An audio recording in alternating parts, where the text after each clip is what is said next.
मिस्र की राजधानी काहिरा में भारत ने किया खेल। 55 साल पुराना सपना अब होने जा रहा पूरा। स्वदेशी तेजस का एक नया कस्टमर दे रहा दस्तक। दोस्तों, 55 साल पहले ही भारत एक घातक फाइटर जेट बना चुका था। अगर आप तेजस को देश का पहला फाइटर जेट मानते हैं तो आपको ये जानना बेहद जरूरी हो जाता है कि देश ने बहुत पहले मारुत फाइटर जेट बना लिया था। दोस्तों, इस फाइटर जेट के लिए भारत मिस्र से तकनीक हासिल करना चाहता था, लेकिन इससे पहले कि भारत अपना मिशन पूरा कर पाता, भारत के ही जिगरी यार इजराइल की खतरनाक खुफिया एजेंसी मोसाद के हमले की वजह से इसे रोकना पड़ा था। दोस्तों, बड़ा सवाल यह है कि आखिर भारत के दोस्त इजराइल ने भारत के मिशन को बर्बाद क्यों किया था? भारत ने इतने बड़े प्रोजेक्ट को बंद क्यों कर दिया था?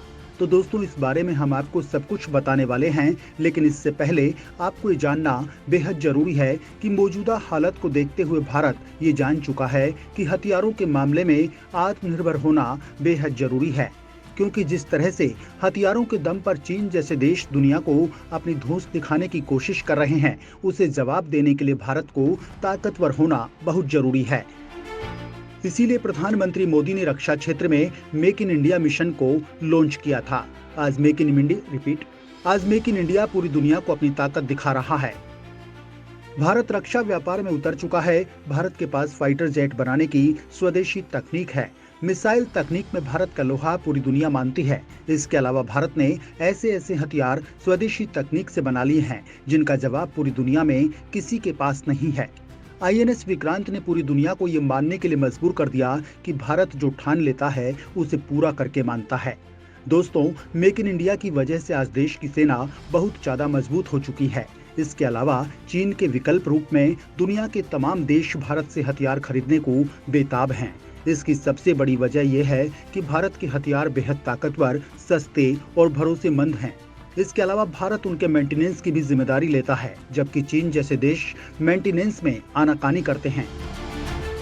दोस्तों, रक्षा व्यापार में भारत का दबदबा बढ़ता ही जा रहा है। इसी बीच एक ऐसी खबर आई है जिससे पता चलता है कि हर देश भारत के हथियारों के लिए किस कदर बेताब है।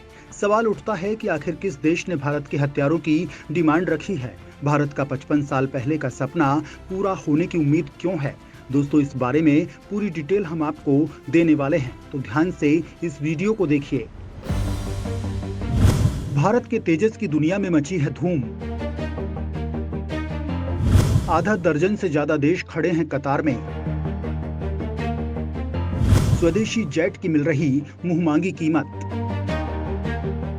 दोस्तों, रक्षा मंत्री राजनाथ सिंह भारत और मिस्र के रक्षा संबंधों को आगे बढ़ाने के लिए राजधानी काहिरा पहुंच चुके हैं। 3 दिनों तक वे काहिरा में रहेंगे। भारत और मिस्र के रक्षा संबंध आज के नहीं बल्कि 5 दशक पुराने हैं। यह बात तब की है जब भारतीय वायुसेना की टीम सन 1960 के दशक में काहिरा गई थी। यह टीम यहां पर फाइटर जेट के लिए अहम टेक्नोलॉजी के मकसद से पहुंची थी। तेजस भारत का पहला स्वदेशी जेट नहीं है। भारतीय वायुसेना के पास मारुत नाम का एक फाइटर जेट था जो किसी सपने से कम नहीं था। इस फाइटर जेट और भविष्य के लिए मिस्र भारत की मदद करता, उससे पहले इजराइल की वायुसेना ने उस सपने को तोड़ दिया। सवाल उठता है कि आखिर इजराइल ने देश का सपना कैसे और क्यों तोड़ दिया था? तो दोस्तों, सन 1967 में अरब और इजराइल के बीच युद्ध जारी था। इस युद्ध में मिस्र के 4 मिराज थर्ड, 2 बॉम्बर, 3 MiG-17 को इजराइल पर हमले के लिए रेडी रखा गया था। 5 जून 1967 को मिस्र की वायुसेना को इजरायली वायुसेना के ऑफिसर जैकब यागनेवो की वजह से खासा नुकसान झेलना पड़ा था। भारतीय वायुसेना के officer group captain Kapil Bhargava ने इस पूरे हादसे को देखा। उनके साथ उस समय हिंदुस्तान एरोनॉटिक्स लिमिटेड के टेक्नीशियंस भी मौजूद थे। ग्रुप कैप्टन भार्गव मिस्र की उन कोशिशों में शामिल थे जिसके तहत जर्मन डिजाइन वाला जेट हेलवान HA-300 को तैयार किया जाना था। इस जेट को बनाने में भारत की तरफ से आर्थिक मदद की जा रही थी। भारत को उम्मीद थी कि इस जेट का इंजन सुपरसोनिक HF-24 मारुत में भी प्रयोग हो सकता है। इस घटना के बाद भारत और इजिप्ट का वह सपना टूट गया और इजराइल की वायुसेना ने इसे तोड़ दिया था। मिस्र के तत्कालीन राष्ट्रपति जमाल अब्दुल नसीर ने फैसला किया कि उनकी सेना के पास सही टेक्नोलॉजी नहीं है। ऐसे में उन्होंने सोवियत संघ की मदद लेने के बारे में सोचा। दोस्तों, उस समय भारत ने जैसा सोचा था, प्लान उस तरीके से आगे नहीं बढ़ पाया, लेकिन कुछ ही समय बाद समस्याएं दूर हो गई।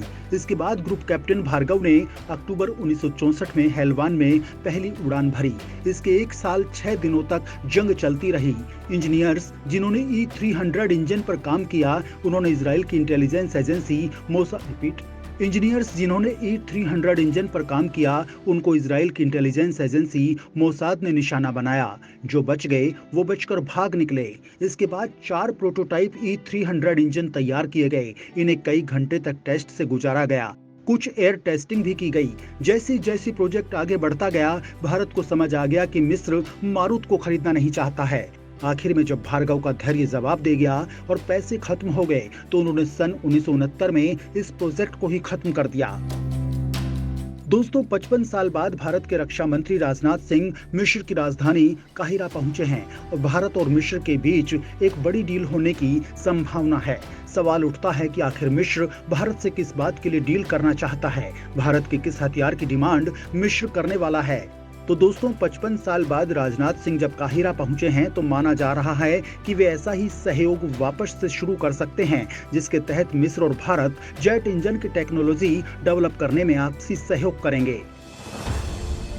दूसरी तरफ से इजिप्ट भारत में बने लाइट कॉम्बैक्ट एयरक्राफ्ट तेजस की 70 यूनिट्स खरीदने का प्रस्ताव पेश कर सकता है। भारतीय वायुसेना की तरह इजिप्ट की वायुसेना भी राफेल उड़ाती है, लेकिन इसे छोटे और कम जटिल लड़ाकू विमान चाहिए ताकि वह अपनी सेना को मजबूत कर सके और ये उसके पायलट्स के लिए भी फायदेमंद साबित होगा। भारत सरकार के सूत्रों की माने तो मिस्र में एक प्रोडक्शन लाइन लगाने की पेशकश की गई है। अगर डील सही होती है तो वह प्रोडक्शन लाइन मिस्र में होगी। दूसरी ओर मिस्र भी भारत में बने missile system, advanced light helicopter और लाइट कॉम्बैट हेलीकॉप्टर में रुचि रखता है। राजनाथ सिंह जब काहिरा में अपने समकक्ष जनरल मोहम्मद जाकी से बातचीत करेंगे, तो नए मौकों पर भी चर्चा होगी। इनका मकसद दोनों देशों के बीच सैन्य संपर्क बढ़ाना और रक्षा उद्योगों के बीच आपसी सहयोग बढ़ाना है। दोस्तों, भारत के बने तेजस की बात करें तो दुनिया के तमाम देश इसमें अपनी रुचि दिखा चुके हैं और अगर मिस्र इसकी डिमांड करता है तो एक और देश इस लिस्ट में जुड़ जाएगा। दोस्तों, बड़ा सवाल यह है कि आखिर कौन कौन से देश भारत के तेजस की मांग कर रहे हैं। तेजस के अलावा भारत और कौन से स्वदेशी फाइटर जेट पर काम कर रहा है। भारत के किन स्वदेशी हथियारों की डिमांड दुनिया भर में हो रही है। तो दोस्तों, इस बारे में जानने के लिए आगे बढ़ते हैं। HAL ने तेजस को बनाया है बेहद ताकतवर। नाम सुनते ही सेना में मच जाती है खलबली। दोस्तों, अर्जेंटीना, ऑस्ट्रेलिया, मिस्र, अमेरिका, इंडोनेशिया और फिलीपींस, इन 6 देशों ने सिंगल इंजन तेजस फाइटर जेट को खरीदने में अपनी दिलचस्पी दिखाई है। मलेशिया ने आखिरी वक्त में फैसला बदल लिया है, लेकिन उसके अलावा तमाम देश अभी भी कतार में हैं। भारत सरकार ने पिछले साल राज्य के स्वामित्व वाली हिंदुस्तान एरोनॉटिक्स लिमिटेड को तेजस जेट विमानों के लिए 2023 के आसपास डिलीवरी के लिए 6 बिलियन का अनुबंध दिया था। 1983 में पहली बार इसे मंजूरी मिलने के 4 दशक बाद ऐसा हुआ। प्रधानमंत्री नरेंद्र मोदी की सरकार विदेशी रक्षा उपकरणों पर भारत की निर्भरता को कम करने की इच्छुक है। जेट विमानों के निर्यात के लिए राजनयिक प्रयास भी कर रही है। तेजस डिजाइन और अन्य चुनौतियों से घिरा हुआ है और एक बार भारतीय नौसेना द्वारा इसे बहुत भारी के रूप में खारिज कर दिया गया था। भारत में निर्मित तेजस सिंगल इंजन वाला वजन में हल्का लड़ाकू विमान है। यह मल्टी रोल फाइटर जेट है। एरोनॉटिकल डेवलपमेंट एजेंसी ने हिंदुस्तान एरोनॉटिक्स लिमिटेड के साथ मिलकर तेजस को डिजाइन किया है। ADA रक्षा मंत्रालय के अंतर्गत आने वाले रक्षा अनुसंधान एवं विकास संगठन के तहत काम करता है। हिंदुस्तान एरोनॉटिक्स लिमिटेड भारतीय राज्य के स्वामित्व वाली एरो स्पेस और रक्षा कंपनी है। भारत में 80 के दशक में पुराने MiG-21 लड़ाकू विमानों को बदलने के लिए हल्के लड़ाकू विमान यानी लाइट कॉम्बैट एयरक्राफ्ट का प्रोजेक्ट शुरू किया गया था, जिसके परिणाम स्वरूप तेजस अस्तित्व में आया। 2003 में LCA का आधिकारिक नाम तेजस रखा गया। पूर्व प्रधानमंत्री अटल बिहारी वाजपेयी ने इसका नाम तेजस रखा था। तेजस का मतलब चमक होता है। यह अपनी श्रेणी के सुपरसोनिक लड़ाकू विमानों में सबसे छोटा और हल्का है। 2011 में तेजस के प्रारंभिक परिचालन और फिर अंतिम परिचालन की मंजूरी 2019 में मिली। तेजस का पहला स्क्वाड्रन 2016 में परिचालन के लिए तैयार हो गया था। वर्तमान में तेजस के 3 वेरिएंट भारत बनाता है। इनमें तेजस मार्क 1, तेजस मार्क 1A और तेजस ट्रेनर शामिल है। इसके एक और वेरिएंट तेजस मार्क 2 को विकसित करने का काम चल रहा है। 2026 तक तेजस मार्क 2 के तैयार हो जाने की उम्मीद है।